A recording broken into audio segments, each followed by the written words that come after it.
Bienvenida al doctor Jesús Felipe González, presidente de la Sociedad Mexicana de Salud Pública. Doctor, bienvenido.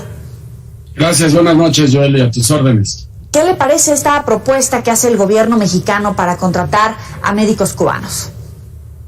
Como tú bien señalas, nos ha caído por sorpresa a todos los presidentes de colegios, sociedades y asociaciones médicas, que somos más de 35 como tal. El día de hoy inclusive hubo una sesión de la Academia Nacional de Medicina donde hubo diversos pronunciamientos al respecto, señalando de manera clara que México cuenta con el personal médico suficiente, que tenemos muchos profesionistas que están titulados, graduados, que inclusive estudiaron en universidades públicas del país y que sin embargo hoy no pueden ejercer su profesión, sino que están siendo ocupados en otro tipo de actividades alejados de lo que fue lo que estudiaron, ¿no? Y creo que aquí lo importante es abrir la posibilidad de dialogar con nuestras autoridades y podernos sentar a escuchar cuáles son sus razonamientos, porque tampoco hemos visualizado que haya habido una oferta de empleo en algunas zonas que justifique el hecho de que en esas zonas no se hayan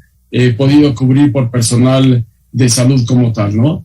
Y ese es creo uno de los argumentos, que hay ciertos médicos que no quieren acudir a zonas que son peligrosas o que están muy alejadas o que están en medio de zonas que están bajo poder de grupos del crimen organizado. ¿No hay información en este sentido? ¿Descartan que este sea uno de los argumentos válidos para dar esta contratación a médicos extranjeros para hacer ese trabajo que según el gobierno los mexicanos no quieren hacer? Mira, desde hace 70 años históricamente los médicos fuimos los primeros en iniciar con un servicio social. Durante un año nosotros estamos obligados a prestar nuestros servicios en comunidades rurales y tradicionalmente han sido ocupadas. Afortunadamente cada vez es menos la exigencia de que sean pasantes los que estén en áreas, justo porque hay un gran número de médicos generales que pueden cubrir unas plazas como tal. Y hoy te podría decir, hay alrededor de 12,000 clínicas o centros de salud de primer nivel. El 75% de estas clínicas o centros de salud están en área rural, cuando hoy el panorama de nuestra población, el 75% de la población ya está en área urbana. Desde ahí ya encontramos un desfase como tal, y la mayoría de estas clínicas o centros de salud, los que dan servicios son médicos generales como tal. Hay evidentemente algunas unidades que se han cerrado, pero no es solo la falta de personal, sino también es el mantenimiento de la infraestructura o la inseguridad ocasionada en algunas regiones como tal, donde inclusive no solo es el desplazamiento del personal de salud, sino también el desplazamiento de población, debido a los últimos seguramente 15, 20 años donde hemos vivido situaciones de violencia en varias de las entidades del país, ¿no? Claro. ¿Qué hay de, por ejemplo, la cantidad de médicos que están desempleados o que ganan sueldos mínimos o que no tienen prestaciones? Platicamos un poco de ese escenario. Mira, nada más para ponerlo en perspectiva. Hace 12 años, el número de médicos que estaban ejerciendo su profesión eran alrededor de 200,000. En estos últimos 12 años somos más de 300,000. Es decir, sí ha habido un incremento. Sin embargo, en estos momentos, en más de 160 universidades donde está la carrera de medicina, están estudiando actualmente 180,000 estudiantes de medicina. Cada año egresan de estas universidades, se gradúan o titulan alrededor de 16,000. Y para el examen nacional de residencia, que es un buen indicador, se presentan aproximadamente 45,000 aspirantes en búsqueda de una de las 7,500 plazas que hay alrededor de esto. Podrás visualizar que pues hay por lo menos 30 y tantos mil médicos que no pasan este examen de residencia, que se podían insertar en el ámbito laboral y que sin embargo pues se quedan alejados de esta posibilidad como tal. Y entonces pues ahí están las cifras, ahí están los números. Los médicos que han egresado, hay muchos que están buscando generar trabajo. Señalar que muchos de estos médicos han encontrado un buen nicho en lo que sería el consultorio adyacente a farmacia, y que de este consultorio adyacente a farmacia generalmente lo encontramos en áreas urbanas, y donde hoy tenemos alrededor de 25,000 de este tipo de consultorios, que como tú sabes son, la cuota de recuperación es muy baja, cobran alrededor de 40, 50 pesos por consulta, y que en ese nicho muchos de los profesionales han encontrado pues una oportunidad laboral para ejercer para lo que se prepararon y para lo que estudiaron en términos de sus carreras.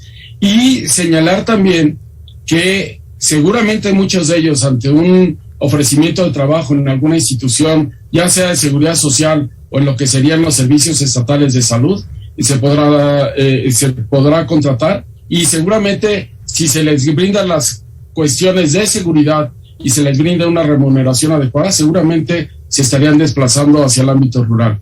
¿Qué es lo que nosotros pedimos? Abrir este diálogo, porque también lo que visualizamos en la pandemia es justamente lo que tú señalabas al inicio de tu programa, que hubo necesidad de contratar de manera inmediata personal médico y personal de salud. Hubo inclusive historias que ustedes documentaron de personas que pedían una oportunidad laboral y se les brindó esta oportunidad laboral, y que una vez que la pandemia pues ha estado ya bajo control, pues ya no se les renovó sus contratos ante una promesa de poder ser vueltos a contratar en términos de esto. Y entonces, por un lado tienes médicos que fueron contratados, que hoy están desempleados, y sin embargo la alternativa que se busca es traer médicos del extranjero, donde inclusive pues vemos que hay alguna serie de cuestiones legales que habría que visualizar, ¿no? Por ejemplo, nosotros para ejercer necesitamos tener una cédula profesional, necesitamos pasar exámenes ante el Consejo Certificadores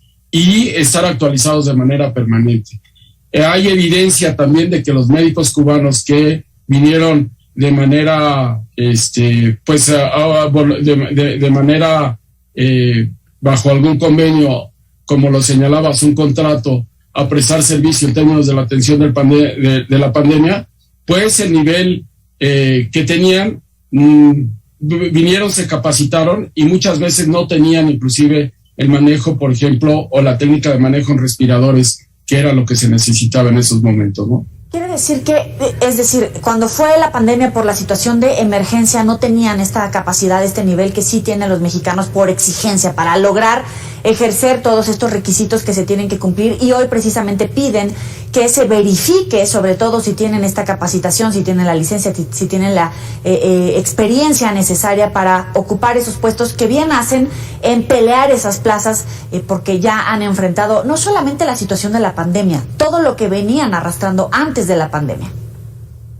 Sí, aquí lo que es lo que nos asombra es que habiendo una oferta laboral en términos de lo que sería médicos que están sin trabajo hoy en día, que están en el desempleo, que están haciendo otro tipo de labores que no son las de su licenciatura como tal, pues no se les dé prioridad a ellos, ¿no? ¿A qué atribuyen que se esté haciendo esta contratación de médicos cubanos particularmente y nuevamente después de la emergencia sanitaria? Porque tal vez en ese momento ese era el discurso, pero hoy nuevamente el gobierno mexicano está buscando contratar, darles un sueldo, las prestaciones que tal vez ni los mexicanos tienen, pero a los cubanos se los ofrecen. Mira, seguramente yo creo que es un tema de un convenio de colaboración entre dos países. No, eso no nos asombra, pero creo que también el modo o la forma en que se comunicó, que se planteó, pues pudiera estar errónea, y entonces por eso nosotros lo que andamos buscando es diálogo con nuestras autoridades de salud, porque al final nosotros somos profesionales de la salud, entendemos que la salud debe estar alejada de cualquier tipo de ideología, cualquier tipo de politización como que se pudiera dar en esto. Nosotros lo que buscamos es que la población tenga mejores condiciones de salud. Para nosotros es fundamental la inversión en prevención y en control de enfermedades como tal. Y nosotros de ningún modo queremos que a ninguna de nuestras autoridades, ya sea federal, estatal, municipal o jurisdiccional, le vaya mal. Claro. Porque si les va mal a ellos en salud, nos va mal a nosotros como mexicanos, y lo que necesitamos en estos momentos es mucha unidad, mucho diálogo y poder sortear problemas que se nos avecinan en el tema. Es el doctor creo que ya lo perdimos. Doctor Jesús Felipe González, presidente de la Sociedad Mexicana de Salud Pública. Vamos a tratar de retomar la entrevista con él. Para cerrar brevemente, ¿hay respuesta por parte de las autoridades? No sé si el secretario, el subsecretario de Salud, el propio gobierno de México han atendido, porque ha tenido mucho eco este comunicado. ¿Han recibido algún tipo de respuesta, de recepción de esta mesa de diálogo para que cada uno ocupe sus sillas? Hasta el momento no. Hoy en la noche vamos a tener una reunión los diferentes presidentes de sociedades y colegios médicos. Ya. Y como tú has visto, pues somos todas las asociaciones médicas que en ese sentido nos hemos unificado ante esta situación. Y lo que te señalaba, que a lo mejor por cuestión de señal no se escuchó, nosotros no queremos que le vaya mal a ninguna autoridad federal, a ninguna autoridad estatal, ni a ninguna autoridad municipal, porque en medio va la salud de la población y nosotros creemos que la salud debe estar lejos de cualquier ideología y cualquier tipo de politización.